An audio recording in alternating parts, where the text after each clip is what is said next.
Chris, what do you got for us today? What are you looking at?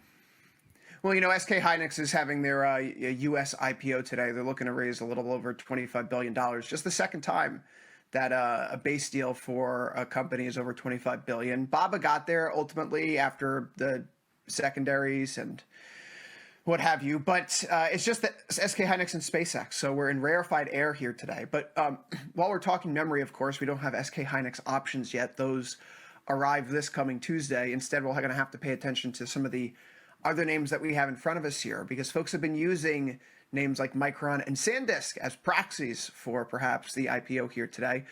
We saw that on Thursday. Micron finished up 4.5%. SanDisk was up 7.6%. Philadelphia SOX was up 3.1%. And that's where we have the backdrop for this call buying here. The bigger headline, of course, was SanDisk, but perhaps for the story that we're trying to tell right now, the better read here is Micron. So we'll start with the Micron trade, the July 17th, 1,020 call, 7 days to expiration, about 2.9% out of the money. Premium was 24.4 million. Jermal, that's not nothing given what we've been talking about this week and typically discussed on Signal versus Noise. But your implied volatility was 108% with 77% ask side volume. So this is near money follow through. The buyer is not exactly talking about some deep out of the money position here where they need a lot of convexivity in order for their trade to reach profit. They're just looking to buy something close to spot, short term. Micron can bump back up through $1,000 and make 1,020 short order, which we've seen how Micron moves. If it gets to 1,000, saying it's going to go to 1,020 is not exactly a big bet. So the options math, I think, backs that up here. Just taking a quick look at the strikes, you're looking at, what, a 2.9% move away. The standard deviation, the one standard deviation move over the next week is about 15%. This is within the expected move, guys. We're not calling for a miracle right now. SanDisk is a little bit different. July 24th, 1,900 calls, 14 days to expiration on this trade. Strikes about 2.2% out of the money here. The premium involved bigger, $40 million. IV was 129% with 90% coming as side volume. So definitely a louder trade there.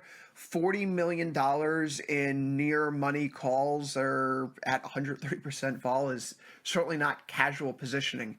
I mean, at least from the Tasty perspective, guys, right? Who's buying out of the money calls at 130% IV? You have to be nuts to do that. But so this is a buyer paying up for SanDisk that's looking for a squeeze back to that big round figure, which has drawn so much interest here. I wonder if the premium's the problem, though. The strike's absolutely reachable when you look at how these markets have traded. The 129% implied volatility means the market's already pricing in a substantial degree of movement here. There's fireworks already baked into the cake. The one standard deviation move over the next 14 days is 25%. So, yeah, the buyer is definitely getting room here for this trade to work out, but they're paying a very, very expensive price to stay in the trade. So we'll just take a step back here, guys. Jermal, you've been doing these with me for several months now. Collectively, near $70 million in call premium between these two names. That's a pretty high number for what we've been examining here on Signal versus Noise recently. Yeah, it's very high, but to your point, I mean, these are very reachable strikes, and not only reachable strikes, but reachable to cross through very easily. I mean, we've just seen a pretty big move from both of these more recently to the downside, and just if you look at Micron for the last 5 days, Micron was trading at 1,073 5 days ago, you know, it was much lower this week. We've seen a big rally back, especially yesterday, so you can kind of understand these trades, at least the idea behind these trades, especially with SK Hynix coming up. But man, I mean, that is a lot of premium, especially in that SanDisk one, to pay up for. So there's some deep pockets out there. Almost feels like a little, I don't want to call it stock replacement, but if you're trying to keep your exposure to the semis and free up some capital to invest in the SK Hynix IPO, maybe you structure the Micron trade that way, at least the first leg. Yeah. They need to come talk to us. We could tell them a cheaper way to do it, right, Mike? I'm literally like, I'm thinking in my head, I'm like, do we need to just have seminar? We need to have these seminars where we bring in these people throwing this money around and be like, what are you doing? Because I just don't understand. Why would you buy the 14-day call? First of all, I think what's really going to be interesting on the open is these options are going to get destroyed. Like, no, he's right. This 7-day option. This 7-day option that's 20 points out of the money or it's going to be down 20 points when we open, most likely.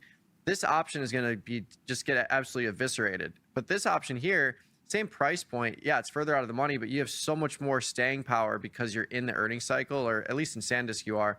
But same cost, and this is going to lose significantly less on this 20-point move. there's just no wiggle room for error here in these 7-day options. And when you get this move to the downside, now you need it to come back up to the current price, but it can't be in a couple of days. It's got to be like literally today. This option will be fine though. You got 42 days left, same price. Same thing in SanDisk. Like, what are you doing buying a 14-day where you're, again, paying up for such high implied volatility when you can inventory the delta with 4 times the amount of time almost for the same price? And again, this 100-point move to the downside, near 100-point move to the downside, is not going to hurt nearly as much. So I'm gonna keep these on so that when the market opens, we can come back to this and just look at the evisceration on these trades in the 14-day and 7-day relative to the monthly in August. And that's the thing. The August vol is going to explode too. If you actually get the move that you want, it's going to explode to the upside. I mean, August is going to move big time. Yeah. I would argue you can make more on that 1300 call versus the 1020 in Micron because you have an increasing stock price and still out of the money extrinsic value that increases more. This option, if it goes in the money, yes, you gain intrinsic value, but you lose extrinsic value. So yeah, I think these people need to come to a Tasty seminar so we can have a little argument. Chris and I did a similar thing with gold. Basically, when gold is moving the way it was going, SanDisk is moving the exact same way that gold was moving back in October. And so you could do further upside, and you could actually still win. It might even win better. Yeah, craziness. But yeah, let's check these out in the open for sure. Mike, I had to laugh because I've only seen one other person in my life get that animated and worked up about someone years ago. You know, people don't know I was a twin. I absorbed the other twin in the womb. And so I had stomach issues for a long time growing up because, I have vestigial tissue that moved and blocked off my upper intestines, right? So I had to have surgery to get this removed. But I'm in the doctor's office one day in the ER, and I'm in the gurney laying next to this very large man. And he was sitting there and he was eating this bag of chips off of his belly like an otter, right? And the doctor came in and the doctor said, "You have very high blood pressure. You know, what's your diet like?" And the guy goes, "It's not my diet." And the doctor went into him about his diet the way that you just went in about those options. I've never heard someone get so animated very specifically. It's like a very specific memory trigger here, Mike. Thank you for that. You're welcome. My mind is blown. Chris was a twin. We got to unpack that more at some point in time. He's got... Can you imagine? Nope, we've done that in therapy. You've done enough therapy for that, Mr. Chandler. And on that note, we're going to take a quick 90-second break. Thank you, Chris. We'll see you a little bit later on today. But again, join us in the YouTube chat. Let us know what you think about these trades. Would you go with the 7-day or would you go with the 42-day in these trades in Micron and SanDisk? But I think it's going to be... And please like and subscribe, too. Remind me that. Yeah. But yeah, I think it's going to be pretty clear on the open, especially if these open at these implied price points, that the 7-day is going to get hammered and the 42-day is still going to lose money, but not nearly as much.